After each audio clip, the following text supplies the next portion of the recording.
considerations and the impetus, I think, that has driven interest in this sector over the past couple of years is the question of innovation, excellence, and how this industry is looking at research and development. Of course, yesterday we heard from Robert Friedland about some of the innovative technologies that he's thinking about, that he's been working on.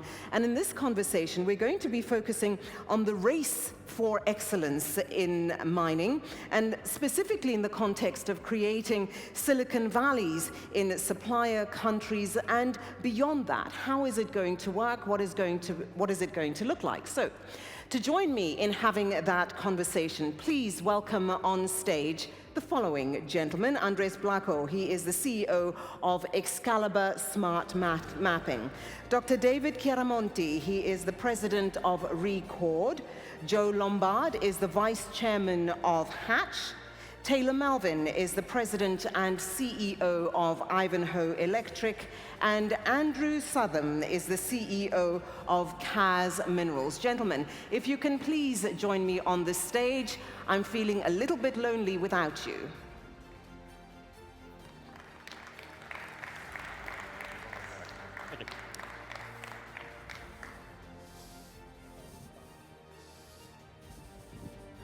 Thank you, thank you. Please do take your seats, make yourselves comfortable.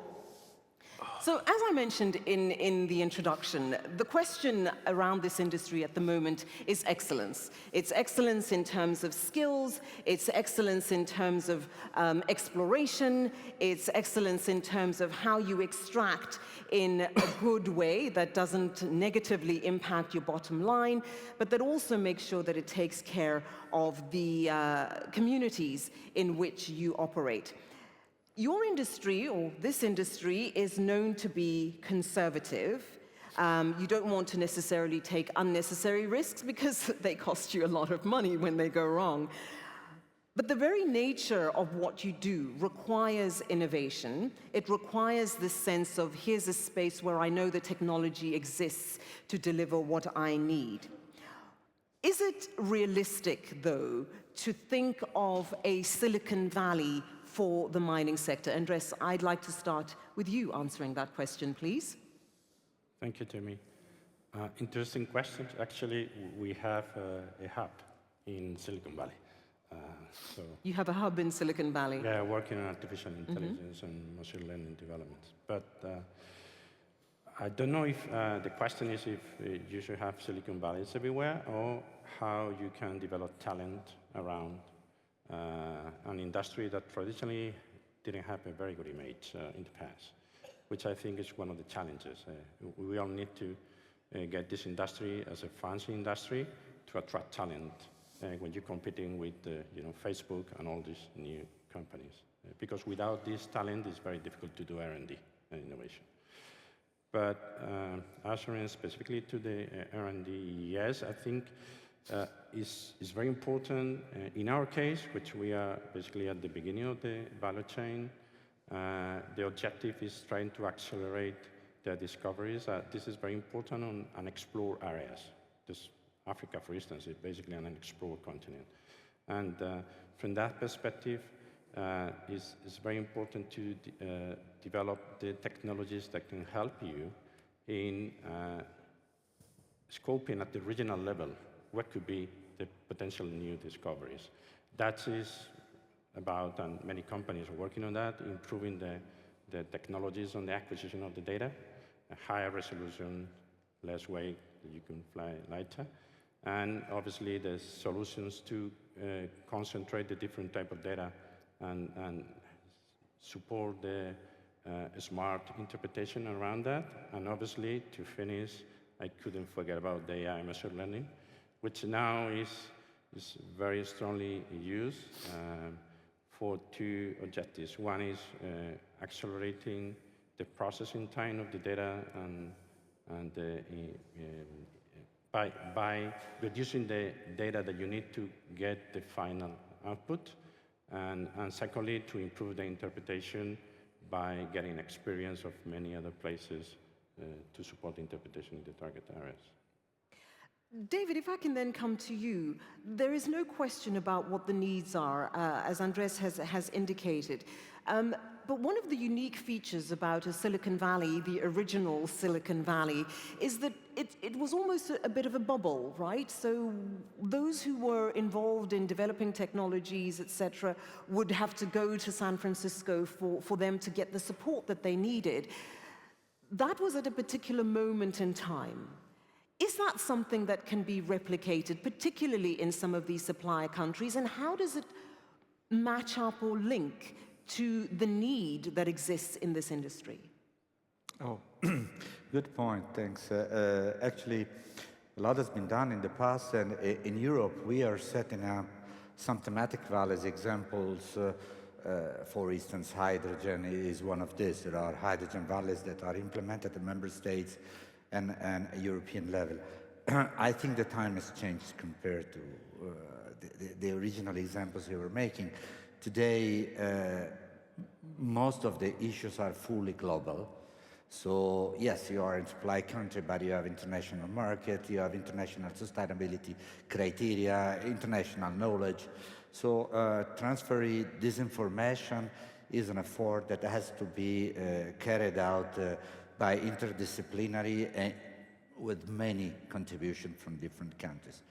And that is the case, to my opinion, of the valleys, the thematic valleys, or the Silicon Valleys, as you call, where many different stakeholders and many different actors that bring different knowledge all together into one concentrated place is absolutely needed. Also, combining public and private effort can very well happen in these valleys. And the effort is shared like the infrastructures are shared and the knowledge is shared there. So we ourselves are a small example of this in the institution that I chair. I'm from Polytechnic Torino, but Record is a research organization which brings together private and public actors and is just ahead of the industrial application. So finally, the point that the valley should develop is exactly what we call the mountain of death, the point where technology transfer to market, which is far away from academic research. Joe, I think David sits in an interesting position because he's actually doing this right now. But the question then becomes replication elsewhere. I know that you're working particularly in Europe and in some spaces in Africa to try to make this happen. How doable, Joe, would you say it is for us to easily replicate that? In my mind, there is a sensitivity about community because what may work in one country or in one neighborhood does not necessarily transfer as readily. No, absolutely right. I mean, I think the success of Silicon Valley is known. The local and global impact it had, we experience in our day-to-day life every day. But as an operator, as an engineer, I'm going to follow a really pragmatic approach to it, recognizing that each situation creates a unique solution.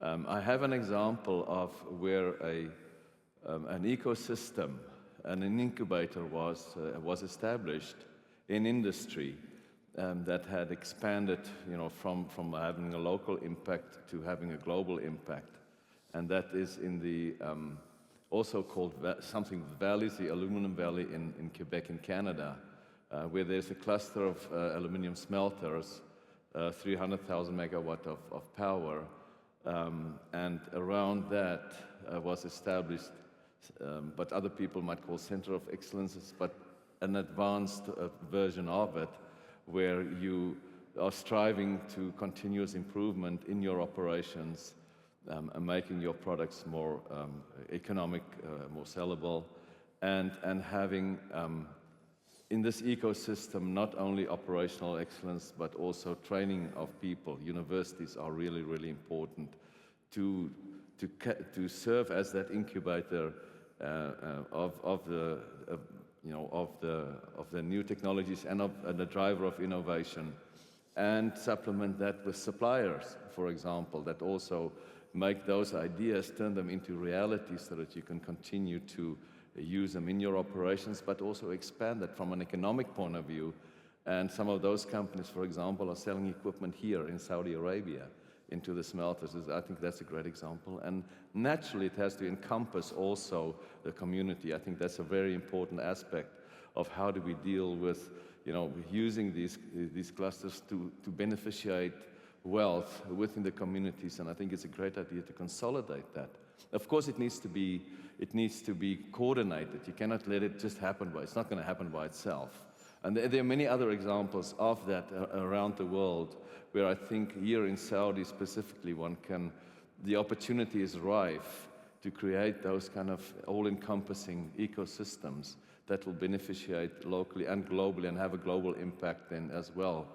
And each commodity is different for that, a matter of fact as well. Yes. Each one has its own market, its own driving forces that will require maybe a different approach. Taylor, the very nature of what your business does requires innovation. It requires thinking differently about the solutions. How are you approaching this view of ensuring that there is a pipeline, almost a continual pipeline, of feeding innovative thinking, innovators themselves, to ensure that you are able to keep pace with where you sit in the market as an innovator, as a driver of change? How do you do that? Is it a Silicon Valley solution? Is it something else? Is it a hybrid? Well, first of all, it's great, Tumi, to be back at FMF. That's my third conference, and it's great to be with this great panel today.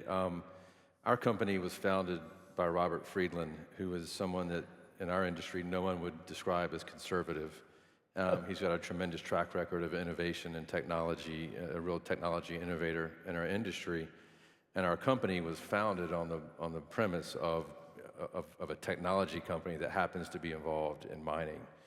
And this whole analogy with Silicon Valley to me is somewhat more figurative than literal. I mean, Silicon Valley brought together the smartest people in the world from a software technology standpoint. It also brought together the sources of capital, and the banks would go there and fund all this development, and then that would get exported to the world. In our industry, we have to go where the resources are. We have to take the technology to where the metals are.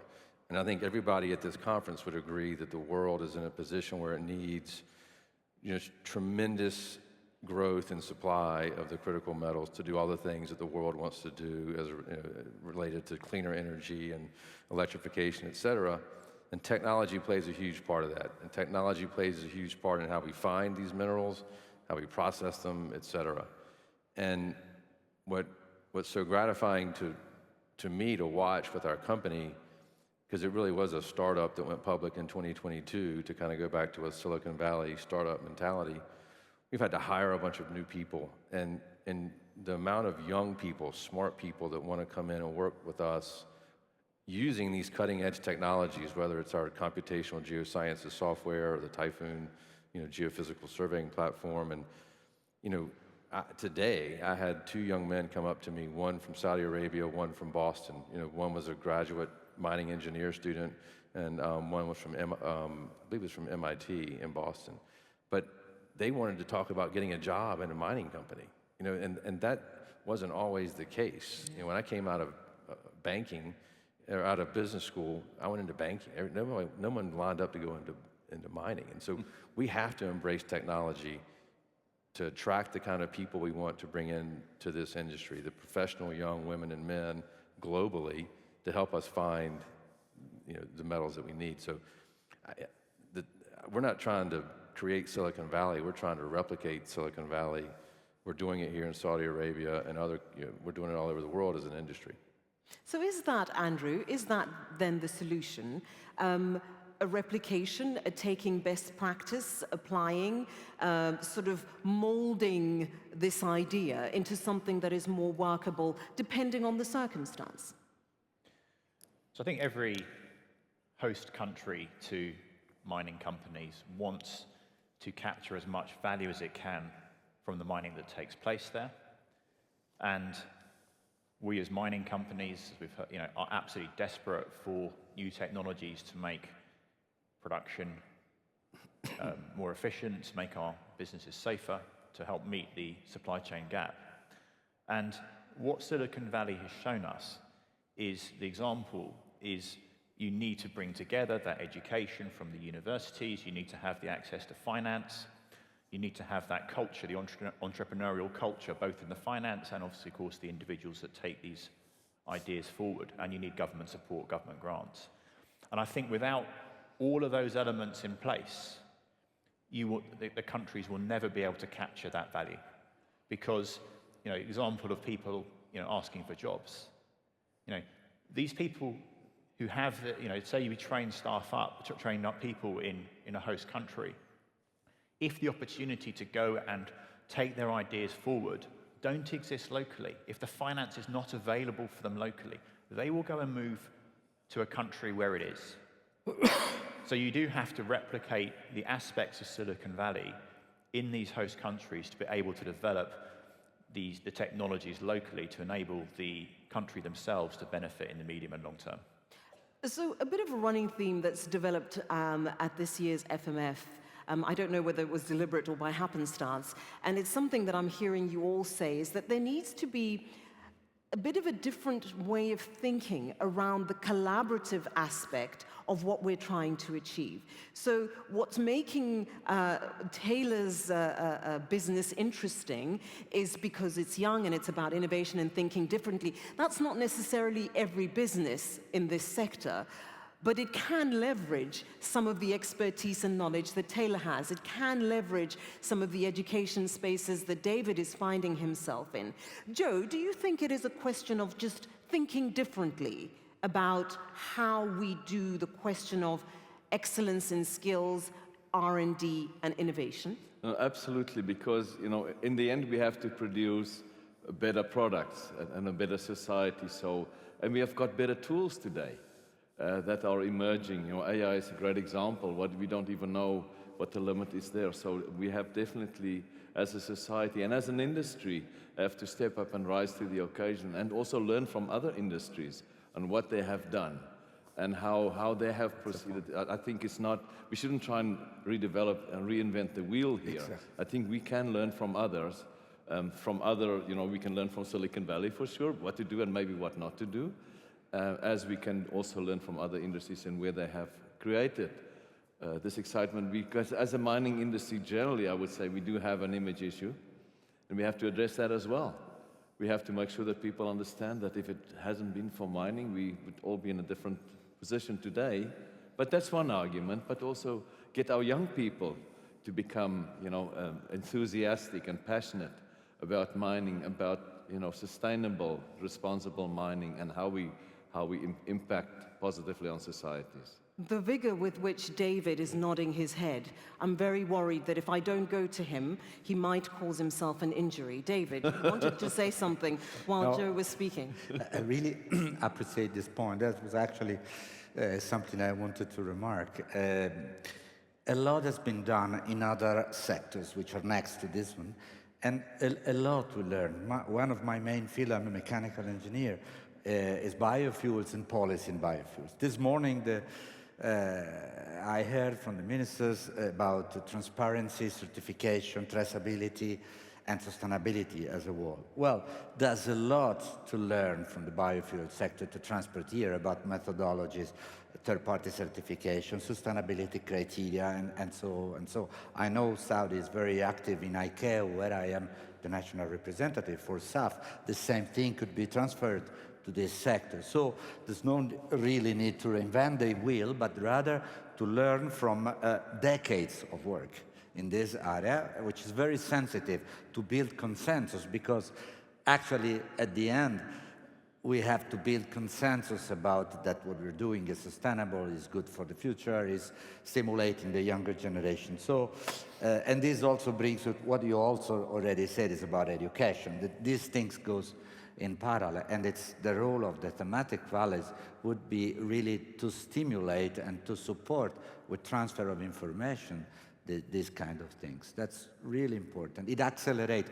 Last point, we are working in international market. For instance, if you want to export steel from here to Europe, there will be the CBAM carbon border adjustment mechanism. That's just a small example. So materials are flowing among regions with different regulation, different sustainability criteria, different sensibilities even. And that's what we are supposed to introduce in the Valley. That case is made very clearly, David. Taylor, if I can ask you this then, we understand in many ways that innovation, thinking forward, being a little bit ahead of the curve is very much your bread and butter. So if we are looking at current R&D broadly, not just specific to what you do, and how it is being done, it is clear that's not sufficient for where we're trying to get to. What needs to happen to get us to the level where we're able to produce, one, in terms of volumes, but also in terms of the critical thinking and innovative thinking to sustain that level? And maybe I'm asking you to look in the glass ball, but give it a shot.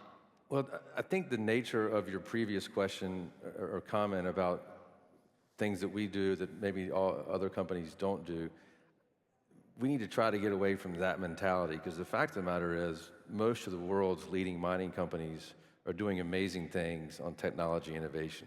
I mean, they're all looking for better ways to more efficiently, more economically, more sustainably produce the commodities that we're all trying to produce. So we were talking about this at dinner the other night. Our industry is really good at getting together at conferences and talking to people who love mining, to people who are in mining, and we all sit there and talk about all the stuff we love. And we need to get out to the universities and colleges and campuses and technical schools, et cetera, and communicate the message that we're all doing really cool stuff that they want to get their hands in.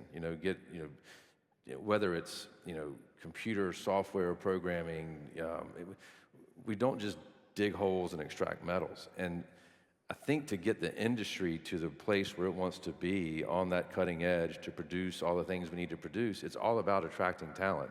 And technology is absolutely fundamental to that. So I think it's really breaking that mindset that we're just an old world, a bunch of ditch diggers pulling up metals, that we're really doing amazingly fascinating, cutting-edge stuff, whether it's in exploration or exploitation or processing or mineralogy, what have you. I think it's a huge communication challenge for our industry. Sorry, I'm just making a note here. Bunch of ditch diggers. Taylor. On a more serious note, so yesterday I was having a conversation after dinner, and the person that I was speaking with is it was a lady, and she's incredibly passionate about mining. But one thing she said to me, and I thought, that's actually a good point. She said, why don't we have influencers, as in Instagram media influencers, in the mining sector, in the same way that other industries do? And it sort of made me think around this notion of the approach and how you strike that sort of, we're trying to get to tomorrow. We've been in this for the past 30 years, so we have a peculiarity about how we do things. How do we bridge that gap? Andres, how do you think we could best bridge that gap to make sure that we are being interesting and not a bunch of ditch diggers? Ditch diggers. I'm not going to let it go. We should Taylor, just so stop that live whole with term right now, yeah. Andres? Yeah, well, first of all, I would like to comment a bit on the previous questions regarding the innovation. Most of the times we focus innovation on the technology, which is obviously very important, but there is a lot of innovation on the business models. And I think in mining, and I'm afraid that in mining maybe there's an opportunity of innovating on the business model, on exploring, for instance, on developing this. There's not big history of cooperation on the exploration side, for instance, like in other industries, and of course, in development together. So I think there is a big opportunity on that side, and the financing. I guess public-private financing is a must if we want to really accelerate the discovery. So we have to innovate on the financing models also, not just on the technology. And well, answering to your question, I think that's a good idea, having influencers. We need to get them, of course.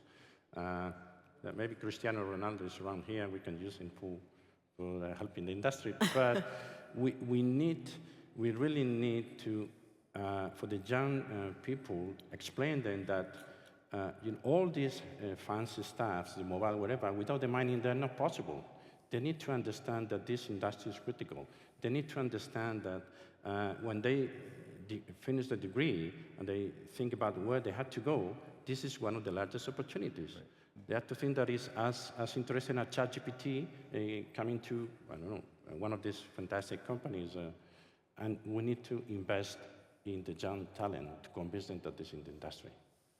There is no question, Andrew, about the kind of investment, and I think, Andres, thank you for that, the kind of investment that is going to be required. And to his point as well, it's not just about the technology, it's not just about the skill set, it's about the operating models, it's about the business models as well.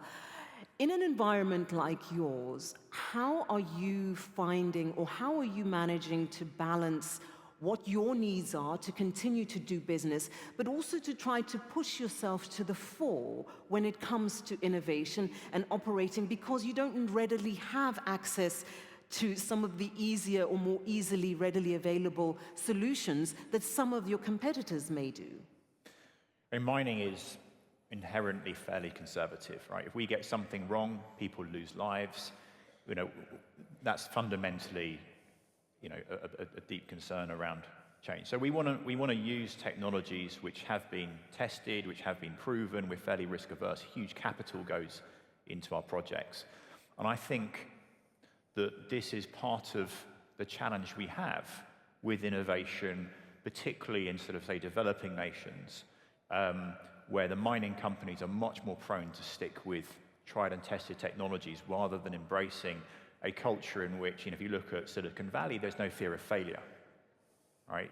Both in the financing and entrepreneurs. You couldn't get further from that in the world of mining, right?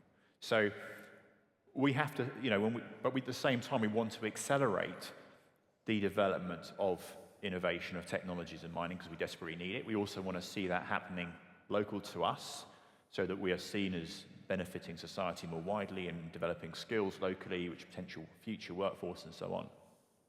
So we have to get those messages across to the colleges. We have to give them some of the challenges that we face so that they can focus as well on those challenges and see that we, you know, the big data, the AI type projects that we want, because we're competing for the same people as other sectors. And then as a business, we need to be open-minded. We need to be open-minded about looking at some of the developments that are happening locally, which may not be as fully proven as established technologies from certain developed countries. So it's partially a mindset change, and that will change our image, and it will change the speed in which innovation happens because we'll have much greater pool to draw upon. Okay, that clock is ticking down rather rapidly, a bit more rapidly than I would like. So I'm going to just ask you to give me really quick responses to my request. And I'm going to start with you, Andrew, because you sat down last, so you get to go first. If there was one thing that you think needs to happen in the context of this conversation to make sure that we're addressing the future needs, one thing, please, what would that be? Image of mining. We need to attract ideas, people to focus on us. Taylor? I think it's, you know, we've all talked about technology innovation, but I think collaboration, and Andres mentioned this, you know, it's, you know, Silicon Valley, back to your example, smart people go there to learn from each other. They're competitive, but they're also collaborative. We need more of that in our industry. We've got partnerships with BHP. We're very fortunate to be partners with Ma'aden here in Saudi Arabia. You know, collaborating, learning from one another, sharing best practices to be commercially successful. Joe? I would like to see that people understand One thing, Joe. Only one. I see you counting fingers. Only one. Mining is cool. You see, it worked. Thank you. We do a lot of cool things. I mean, if you think about innovation, I've been thinking, you know, we got robots, remote robots, mining underground, no people there. That means a lot of technology needs to be in place for you to do that. We build mines where there are only electrified vehicles underground, et cetera, et cetera, et cetera. So it is cool. Awesome. David? I would say long-term thinking, because these are very long processes. Yesterday I heard 18 years from exploration to first shipment, so from the minister. The same happens in the energy sector, so we have to have stable conditions to have the proper possibility to inject innovation with the right time. Time is always the missing point in the discussion. We discuss about targets, but never how much time you need to get there. So long-term thinking, monitor, develop roadmaps, and how these are implemented. And we're almost out of time. Andres? Well, that's not fair. I'm the last one, so all the answers are already given. But, oh, my goodness. Innovative funding is all about sure. the world. We need funding to support everything. We need to be more creative on how to attract more money to the industry. The numbers have turned red, which is their way of telling me that I am completely out of time. Gentlemen, I thoroughly enjoyed that. Thank you very much. To my panelists, please extend your gratitude. Thank you very much.